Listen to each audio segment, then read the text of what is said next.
Halo para penggemar dan pecinta fisika. Sekarang saya akan menjelaskan mengenai penerapan hukum Faraday pada pengantar lurus bergerak dalam medan magnet. Misalkan saya memiliki pengantar berbentuk huruf U, terus saya hubungkan dengan hambatan R.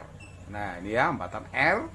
Kemudian pengantar berbentuk U ini saya taruh di dalam medan magnet yang arahnya menusuk bidang gambar menjauhi pembaca secara tegak lurus. Nah, apa jadinya jika saya punya kawat PH, kemudian saya geser ke kanan memotong medan magnet dengan ujung PH itu nempel di penghantar yang berbentuk itu. Jadi mirip seperti rel ini ya. Jadi mirip seperti rel. Terus pengantar PQ itu digeser dengan ujung P dan Q itu menyentuh pada kawat U itu.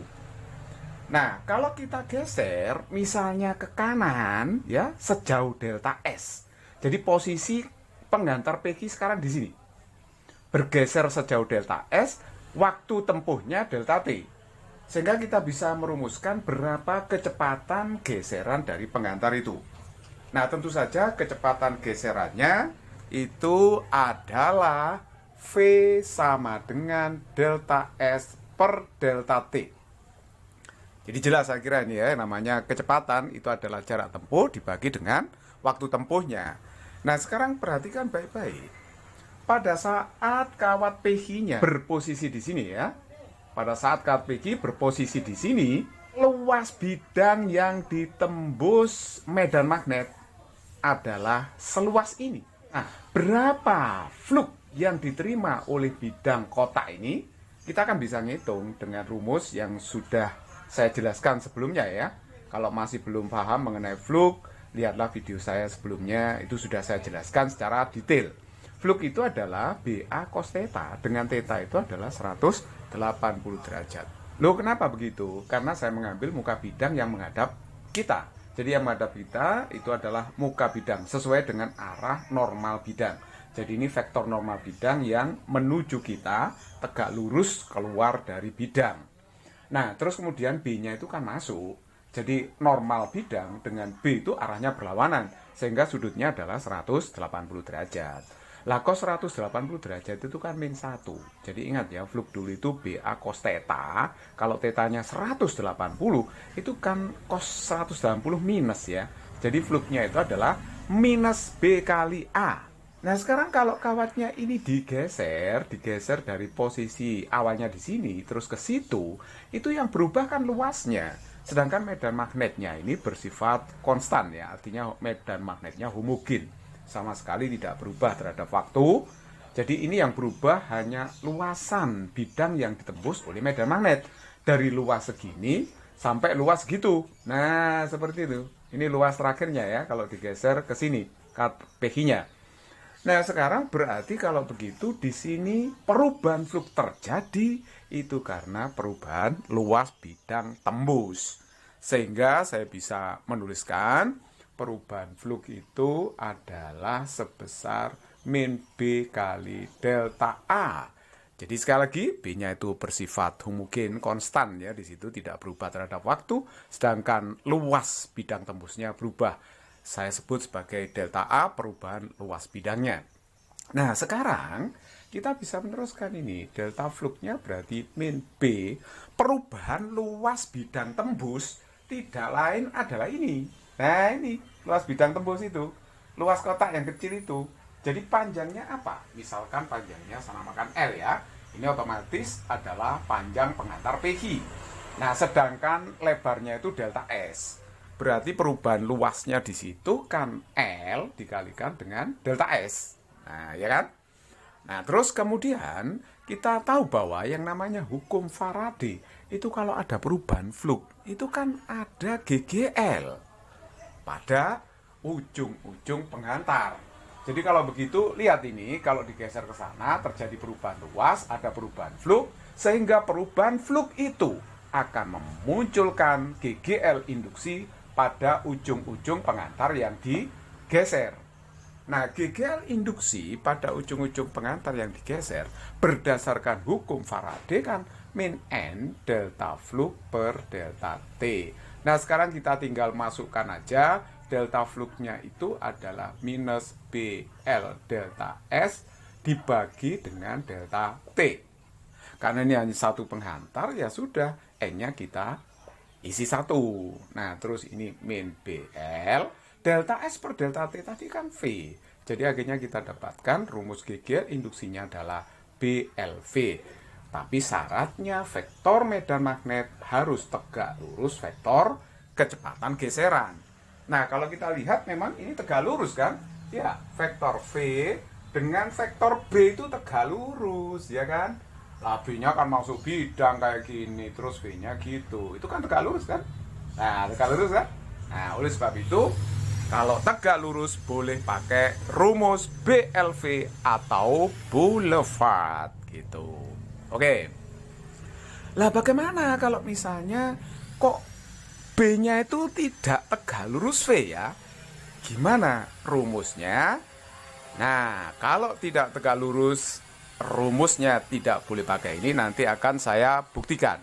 Nah, ini sudah saya beri keterangan ya. Epsilon itu menyatakan GGL induksi satuannya volt, B itu adalah medan magnet satuannya Tesla, L itu panjang kawat Pegi yang digeser memotong medan magnet satuannya meter, sedangkan V itu adalah kecepatan geseran kawat Pegi tersebut. Tentu saja satuannya adalah meter per sekon. Oke, nah bagaimana kalau kawatnya itu miring? Maksudnya kawat yang berbentuk U sebagai rel itu dimiringkan. Nah, kalau dimiringkan dengan sudut kemiringan tertentu, misalkan di sini ada kawat Pegi. Kawat Pegi ini bergeser. Nah, bergeser turun dengan kecepatan V misalkan, dan kawat ini bergeser sejauh delta S, tentu saja waktunya delta T, seperti tadi ya.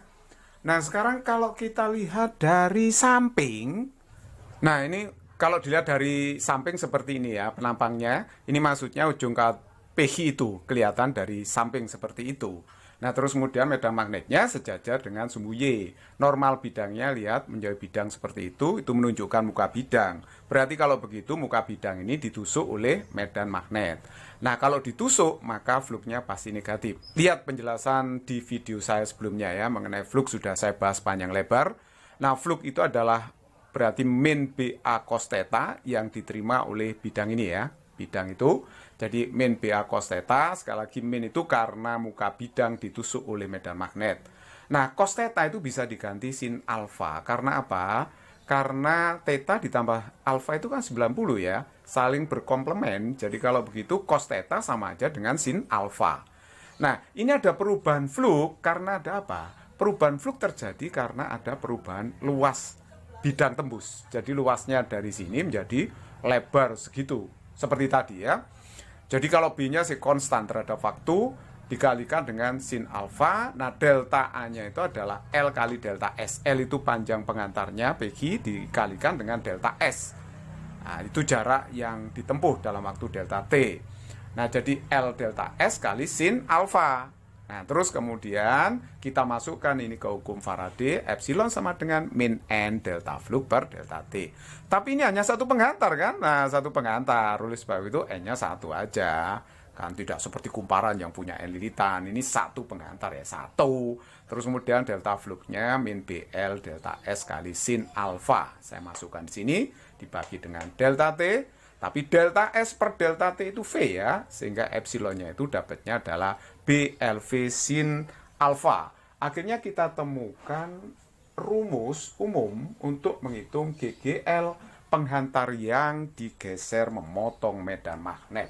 Jadi ini adalah rumus umumnya. Kalau tadi BLV itu adalah kalau vektor medan magnet tegak lurus dengan V. Kalau nggak tegak lurus, wajib dikalikan dengan sin alfa. Alfa itu adalah sudut antara vektor B dan vektor kecepatan kawat Pegi. Nah, sekarang kita akan bahas mengenai ini ya. Kalau tadi kan terjadi GGL induksi di ujung-ujung kawat Pegi karena digeser ya. Pengantar Pegi-nya digeser.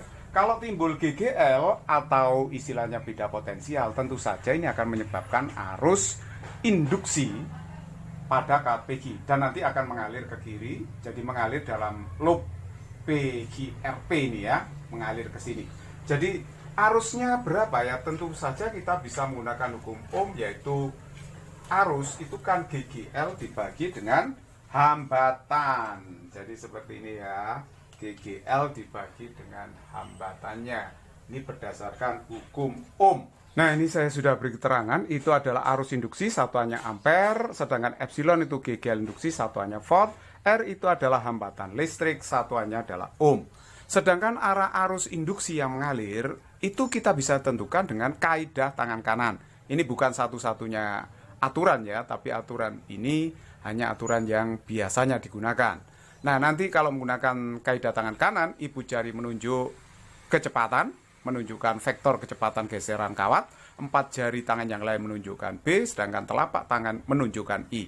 Jadi ini ya, 4 jari ini untuk menunjukkan B, ibu jari untuk menunjukkan V, arah telapak tangan itu untuk menunjukkan arah arus induksinya.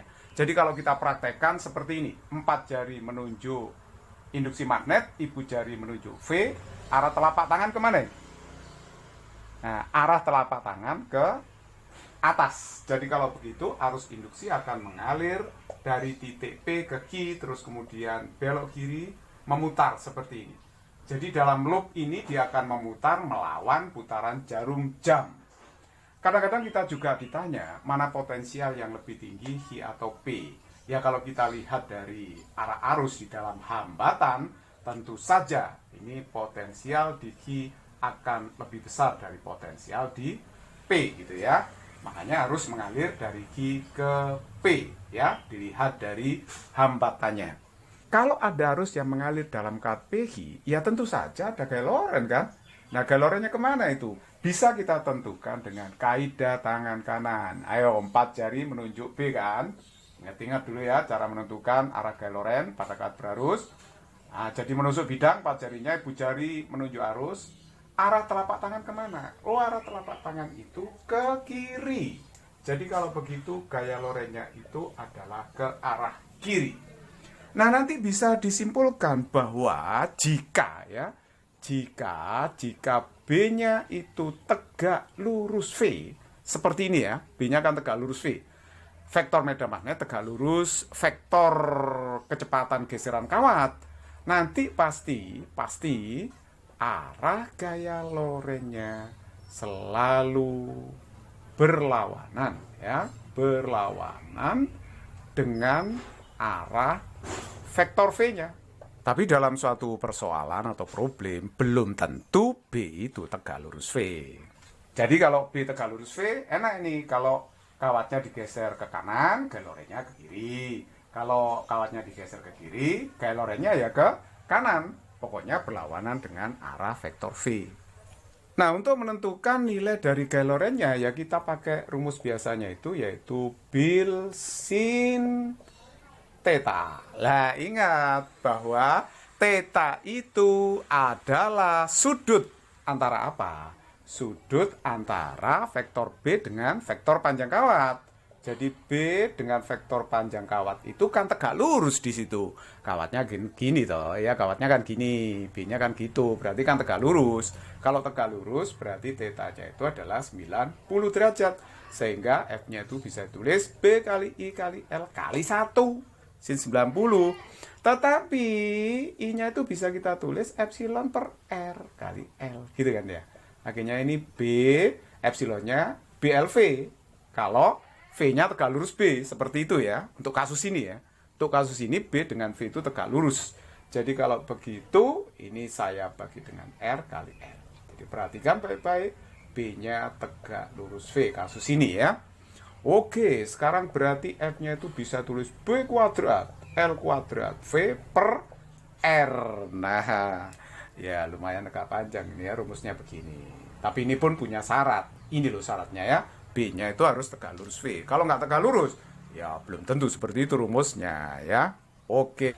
Nah ini kalau R-nya itu dilewati arus, ini kan arusnya memutar melewati I di sini ya. Berarti R itu bisa menyerap daya listrik. Jadi kalau menyerap daya listrik, dayanya apa rumusnya? Ya I kuadrat dikalikan R. Boleh juga pakai epsilon kuadrat per R ya. Atau mungkin pakai epsilon kali I, boleh aja ya. Rumus daya itu banyak seperti ini. Ini adalah daya yang diserap oleh hambatan R karena dilewati arus I. P itu adalah daya listrik yang diserap R. Satuannya adalah apa? Daya listrik itu satuannya adalah watt, disingkat W besar. Nah, untuk lebih jelasnya saya akan memberikan contoh soal. Soal nomor 1, ini ada pengantar PG digeser dengan kecepatan 2 meter per sekon konstan ke arah kanan. Terus kemudian di situ ada medan magnet 0,1 Tesla. Nah, rel kawat bentuk U itu dihubungkan dengan hambatan 10 ohm. Yang ditanyakan adalah berapakah GGL yang muncul pada ujung-ujung pengantar PG, di mana panjang kawat PG itu adalah 1 meter. Nah, GGL-nya bisa kita jawab dengan mudah karena di sini itu B, vektor B tegak lurus V ya. Jadi kalau begitu cukup epsilonnya itu boulevard, BLV. Jadi B-nya adalah 0,1, L-nya 1, V-nya 2. Berarti hasilnya adalah 0,2 volt. Gampang sekali. Yang B, arus induksi dan arahnya. Arus itu adalah GGL dibagi dengan hambatan. Jadi epsilonnya 0,2, hambatannya adalah 10. Berarti arusnya 0,02 ampere. Nah, terus kemudian yang ketiga yang ditanyakan gaya Lorentz, masih ingat rumus gaya Lorentz tadi? Kalau nggak ingat, ya ingat pakai bil kan tadi ya. Jadi I-nya itu epsilon per R kali L, epsilonnya BLV, ya dibagi dengan R kali L. Jadi akhirnya dapat B kuadrat L kuadrat V per R. Nah, kalau rupa rumusnya ya pakai bil aja lah ya. B-nya adalah 0,1, jadi 0,1 dikuadrat. L-nya 1, V-nya adalah 2, dibagi R-nya adalah 10.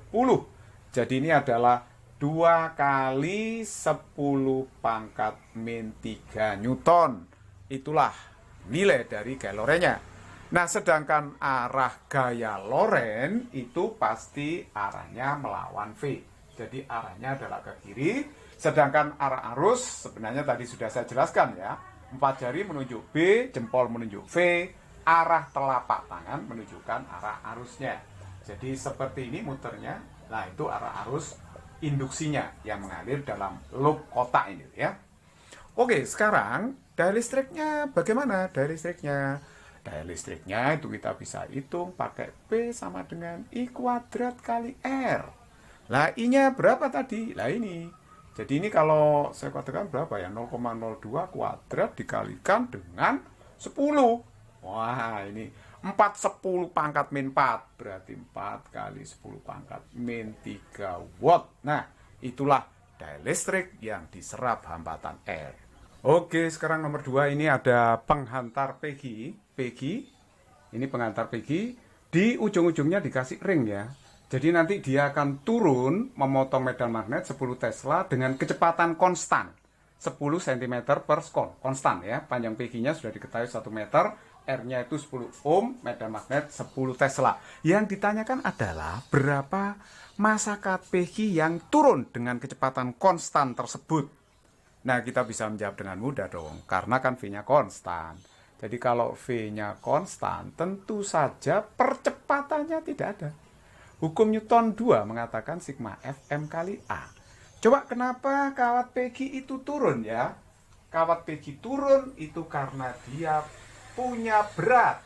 Berat itu arahnya selalu ke bawah ya, nggak pernah kemana-mana. Nah, sedangkan gaya Lorentz-nya itu pasti melawan kecepatan.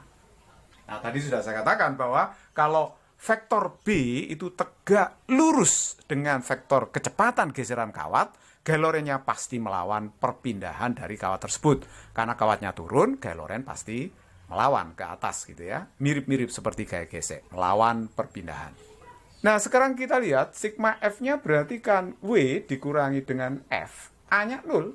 Jadi kalau begitu W sama dengan F. W itu M kali G. Masih ingat ya F-nya tadi? Kawat penghantar yang memotong medan magnet secara tegak lurus dengan V tegak lurus B itu adalah B kuadrat L kuadrat V per R. barusan ya, ini tadi kita gunakan gaya ini. Jadi kalau begitu M, gini adalah 10, B-nya lihat itu 10 ya, L-nya itu 1 meter, V-nya 10 cm itu 0,1 meter. Dibagi R, R-nya adalah 10. Lihat ya. Jadi ini saya bisa coret, akhirnya saya dapatkan M-nya 0,1 kg, atau ini boleh ditulis 100 gram. Itulah massa kawat PG yang turun dengan kecepatan konstan. It's very easy problem. Soal nomor 3, ini ada kawat yang dimiringkan seperti bidang miring, membentuk sudut kemiringan beta terhadap horizon. Nah, kawat ini berbentuk U seperti yang tadi, cuma dimiringkan. Ada kawat PG yang panjangnya 1 meter, bergeser turun pada kawat yang berbentuk U tersebut. Tapi turun dengan kecepatan konstan, turunnya itu kecepatannya adalah 2 meter per sekon. Sekali lagi dengan kecepatan konstan. Di dalam medan magnet, 4 Tesla yang arahnya horizontal, seperti gambar itu ya. Sedangkan hambatan kawat di sini adalah 10 ohm. Sudut kemiringan kawat yang dimiringkan tersebut adalah 30 derajat. Nah, yang ditanyakan adalah berapakah massa kawat PG yang turun dengan kecepatan konstan itu. Kita bisa menjawab seperti ini ya. Caranya kita gambar dulu.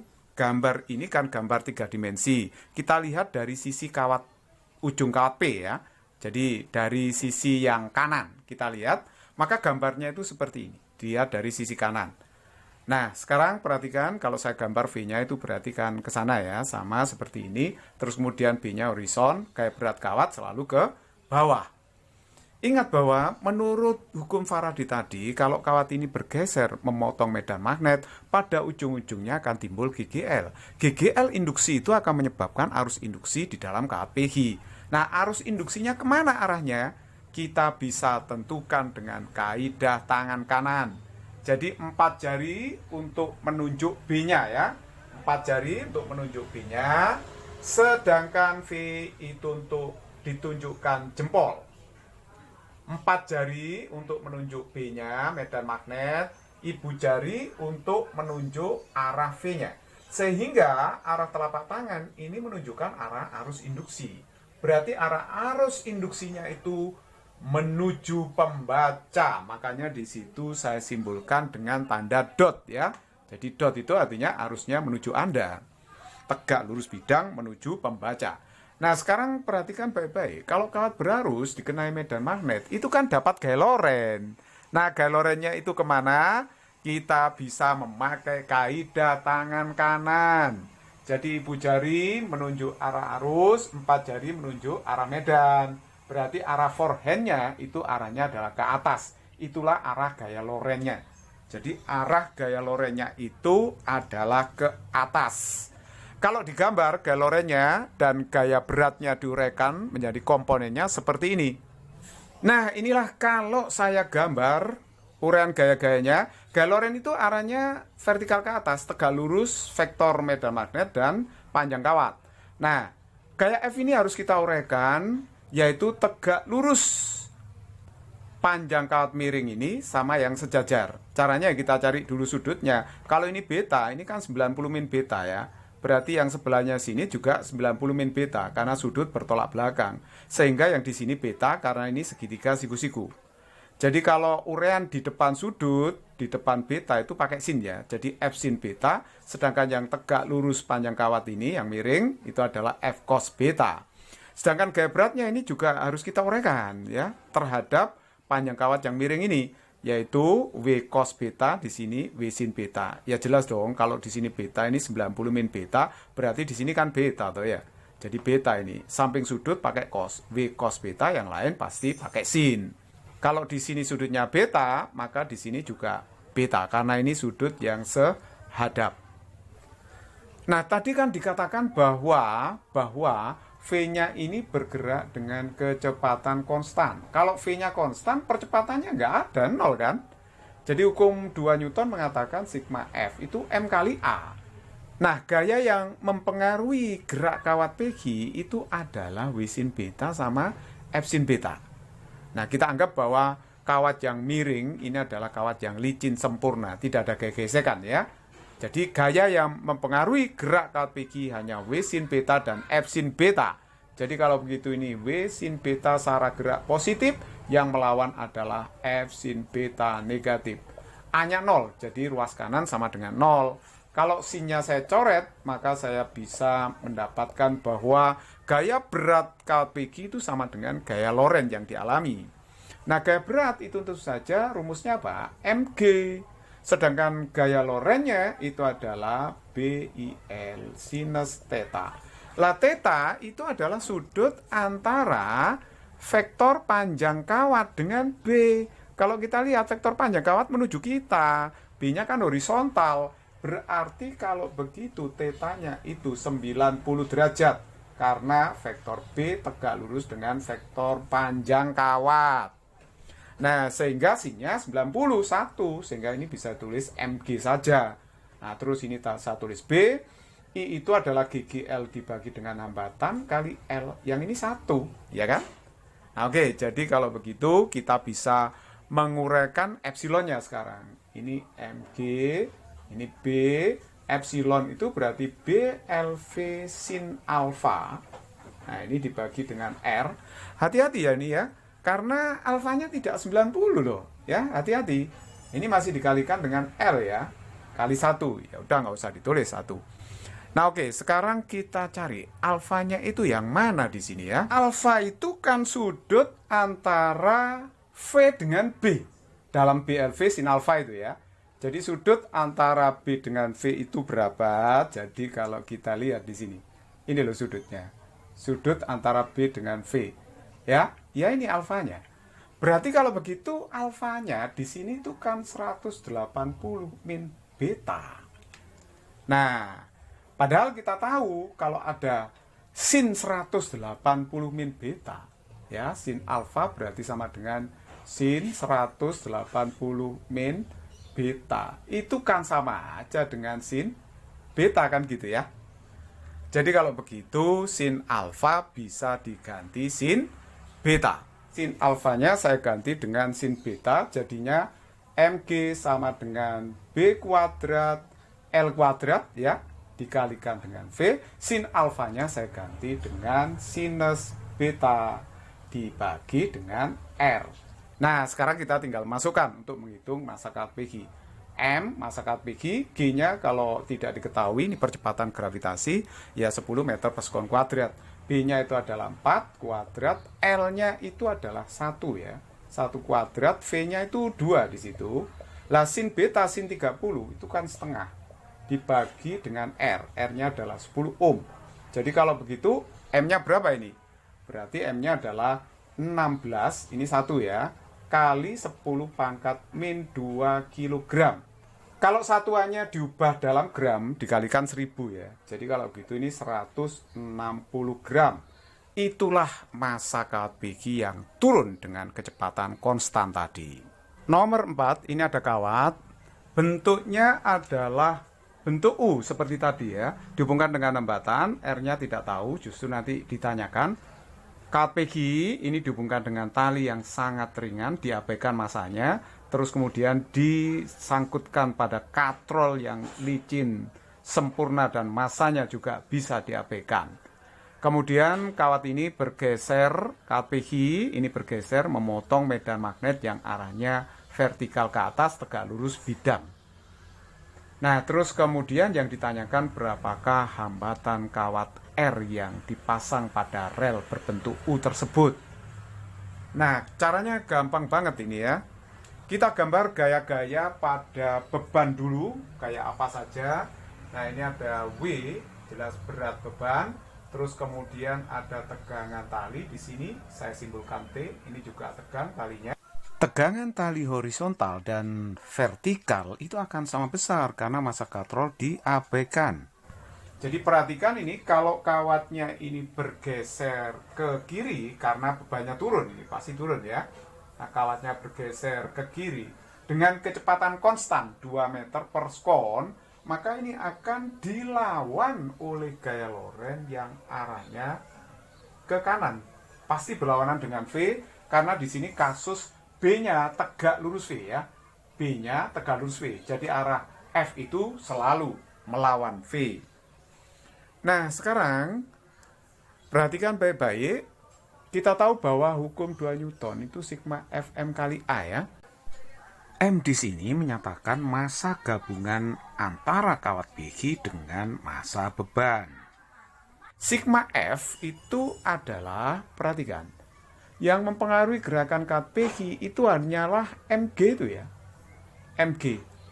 Nah, terus kemudian kita kurangi dengan gaya melawan. F. Lu tegangan tali kemana ini? Loh, kalau tegangan tali ini kan T yang ke atas sama ke bawah saling menghilangkan ya. Jadi ini min T plus T, ini min T plus T. Habis dalam sigma F. Jadi nggak usah disertakan dalam sigma F. Percuma, karena nanti kan gerakan ke sana, T-nya positif, yang T-nya ke situ negatif. Jadi saling menghilangkan, karena dia merupakan gaya aksi reaksi. Nah, cukup Mg sama F saja. Nah, A-nya itu sama dengan 0 karena V-nya konstan. Ingat ya, kalau V-nya konstan, maka percepatannya pasti 0. Jadi kalau begitu, F-nya itu akan bernilai sama dengan Mg. Nah, padahal F-nya tadi masih ingat nggak ya? F-nya itu kan B kuadrat L kuadrat V ya. Sama dengan M kali G. Untuk B yang tegak lurus V tadi ya. B kuadrat L kuadrat V. Ini masih dibagi dengan R ya. Nah, itu gaya Lorentz yang sebelah kiri. Nah, sekarang kita rumuskan, berarti R-nya itu adalah B kuadrat L kuadrat V per apa? Mg. Jadi B-nya adalah 4 kuadrat, L-nya itu 1 di situ, 1 meter, V-nya adalah 2, M-nya itu adalah berapa? 0,4, G-nya berarti 10. Ini massa beban ya, yang gandol itu. Jadi kalau begitu ini kan 4 ya, 4 kuadrat, ini 4 berarti habis, berarti hasilnya adalah 8 ohm. Nah, itulah hambatan dari kawat yang dihubungkan ke rel bentuknya U tersebut. It's very easy problem.